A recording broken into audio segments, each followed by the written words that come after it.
एक bank CSP आखिर 1 महीने में कितना कमा लेता है? ये सवाल मुझसे कई बार पूछा गया है, तो चलिए आज की वीडियो में इसके बारे में कंप्लीट डिटेल में बात करते हैं। सबसे पहले यहाँ पर मैं आपको बता दूँ, मैं खुद एक एसबीआई सीएसपी हूँ, पैसों का लेन-देन करता हूँ, तो शायद मैं आपको बेहतर समझा पाऊँगा कि कितने लेन-देन पर कितना कमीशन बनता है, मेरा हर महीने का कमीशन कितना आता है और आज तक मैंने कितने महीनों में कितना लेन-देन किया है। सब कुछ जानेंगे तो वीडियो के साथ बने रहिए ताकि आपके सारे कन्फ्यूज़न क्लियर हो सके।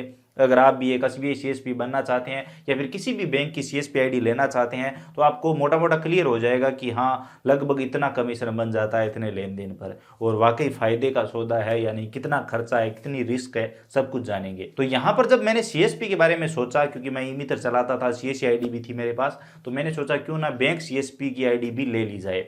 बैंक भी सी बन जाते हैं और पैसों का लेन-देन करेंगे तो उसमें भी अच्छा कमीशन बनेगा। जब मैंने किसी से पता किया तो उनका कहना था कि अगर आप 10,000 रुपए विड्रॉल करते हो तो आपको 300 रुपए कमीशन मिलते हैं। तो आप सोच सकते हो कितना बड़ा प्रॉफिट है इसमें। तो मैंने भी यही सोचा कि यार अगर 10,000 पर 300 रुपए मिल रहे हैं फिर तो क्या कहना, फिर तो फटाफट डॉक्यूमेंट तैयार करवाते हैं और सीएसपी आईडी ले लेते हैं। और जब मैंने आईडी के लिए अप्लाई किया तो मेरी किस्मत कहो या फिर कुछ अच्छे लोगों का सपोर्ट कहो, 10 से 15 दिनों से लेकर महीने के अंदर अंदर मुझे आईडी मिल गई थी।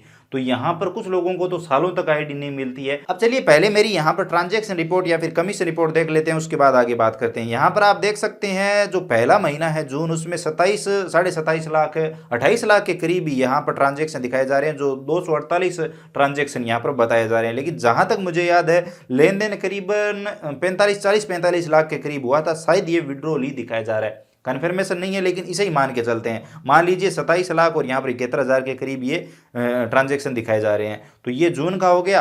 उसके बाद यहाँ पर आगे देखते जाइए, उसके बाद हमें 23 लाख का हमने लेन देन किया क्योंकि मेरा मनोबल टूट चुका था। उसके बाद यहाँ पर आगे आगे ये लेन देन धीरे धीरे कम होता गया। तो अब यहाँ पर आप मेरा हर महीने का ट्रांजेक्शन देख सकते हैं और यहाँ पर आप चलिए देखते हैं कमीशन। तो यहाँ पर कमीशन देखिए, जो जून माह का कमीशन है वो यहाँ पर 5248 रुपये दिखाया जा रहा है, लेकिन जो पेबल है, जो हमें दिए हुआ है, हमें मिला है, वो 3673 रुपये ही मिला है। यानी आप अगर आप इतना ही समझिए कि 27 साढ़े 27 लाख का मैंने लेन देन किया है और उसके बाद अगर हमें 3600 रुपये कमीशन मिला है तो कितना कमीशन है।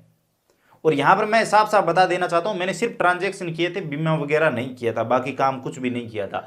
तो यहाँ पर ये इतना कमीशन मुझे मिला। उसके बाद आगे का कमीशन देख लीजिए, 3400 रुपये, उसके बाद 3008 रुपये, उसके बाद 2930 रुपये, उसके बाद 2747 रुपये, उसके बाद 3101 रुपये और उसके बाद 2817 और उसके बाद 3029 और उसके बाद 2920 और उसके बाद अभी पिछले महीने 3349 रुपये। तो आज तक ये कमीशन रहा है हर महीने का मेरा, ये कमाई है मेरी सीएसपी से। अब चलिए बात करते हैं खर्चे की। तो यहाँ पर आपको सीएसपी आईडी 5-6 हज़ार रुपये से लेकर 20-30 हज़ार रुपये तक मिल जाएगी। ये डिपेंड करता है कि आप कौन सी कंपनी की सीएसपी आईडी ले रहे हो, उनका सपोर्ट कैसा है और कितनी उसकी पॉपुलरिटी है जिस कंपनी की जिससे आप आईडी ले रहे हो। तो उतने ही पैसे वो आपसे चार्ज करेंगे और वो पैसे आपको वापस नहीं मिलते हैं। इसी के साथ अगर आप सिर्फ सीएसपी चलाकर ही अपना पेट भरना चाहते हो तो आपको सबसे पहले, अगर आप यही काम शुरुआत कर रहे हो, तो आपको कंप्यूटर वगैरह वो सारा सेटअप लेना होगा। इसी के साथ प्रिंटर मशीन अगर आप लेते हो तो 25 से 37 हज़ार के करीब ये मशीन मिल जाती है, जो पासबुक प्रिंटिंग की मशीन होती है। लेकिन ये आपको इसके पैसे आपको वापस मिलते हैं किस्तों में, तो एक तरह से ये फ्री कह सकते हो।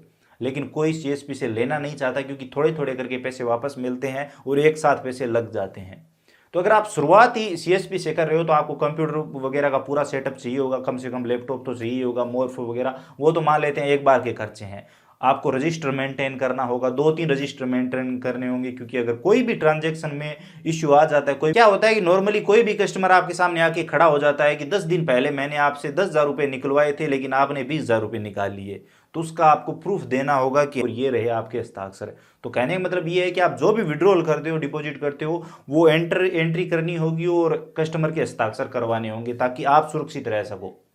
तो इस तरह से आपको 2-3 रजिस्टर भी मेंटेन करने होंगे, पोस्टर वगैरह भी चाहिए होंगे और भी कई खर्चे लगते हैं। तो अब यहाँ पर साफ सुथरी बात ये है, सीएसपी उन लोगों के लिए ठीक है और मैं भी इसीलिए सीएसपी पर अब तक काम कर रहा हूँ क्योंकि मैं दूसरे काम भी कर रहा हूँ। जैसे अगर आप ई-मित्र चला रहे हो, सीएससी आईडी आपने ले रखी है, या फिर अगर आप कोई साथ में ऑनलाइन वाला और काम कर रहे हो तो आप ये सीएसपी चला सकते हो। अगर आपके दिन के 100 रुपये बन रहे हैं तो भी क्या दिक्कत है। मुझे किसी ने कहा कि क्या जा रहा है, अभी पैसे तो लग चुके हैं, कुछ बन ही रहा है। तो ये सोच के मैं ये आईडी चला रहा हूँ, लेकिन रिस्क इतना बड़ा है कि एक नोट भी इधर से उधर हो जाता है तो लगभग आपका सारा कमीशन गया। आप समझ रहे हो।